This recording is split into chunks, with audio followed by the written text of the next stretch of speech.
This November, Florida voters can expect to find an extremely long ballot. That's because every 20 years the state gets to revisit its constitution. This time around there'll be 13 proposed amendments, 9 of which come from the Constitutional Revision Commission.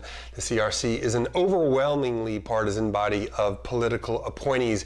They spent a year traveling the state on what was billed as a public listening tour, but the ACLU of Florida characterized the final product as a stunning rejection of the thousands of Floridians who invested considerable time and effort to share their ideas and draft proposals.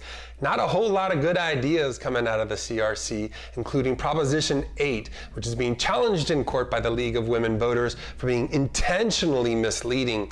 It would allow charter school operators to circumvent local school boards and go directly to the same crooked politicians who've been on their payrolls for years.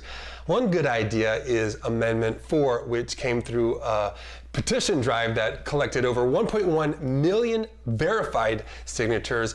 It would allow Floridians convicted of a crime who fully served their sentences, including any probation, parole, and restitution, to earn back their voting rights, unless the conviction was for murder or felony sexual offense. The restoration of felons' rights has long been controversial in Florida, with critics of the state's process comparing it to post-Civil War Jim Crow policies designed to keep blacks from casting ballots. The Brennen Center for Justice ranks Florida #1 in voter disenfranchisement.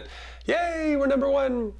And research shows that restoring voting rights actually reduces recidivism, which both saves taxpayer money, who doesn't like that, and allows ex-cons to rebuild their lives and become productive members of society. Since adding additional barriers in 2011, Governor Rick Scott has doubled the number of pending applicants to the state's clemency board, over which he cast the deciding vote.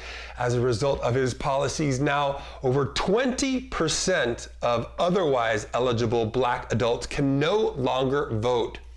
60% of voters must approve the amendment for it to pass. The deadline to register for the general election is October 9th, and advocacy groups are recommending voters request a mail-in ballot, as long lines are expected at the polls.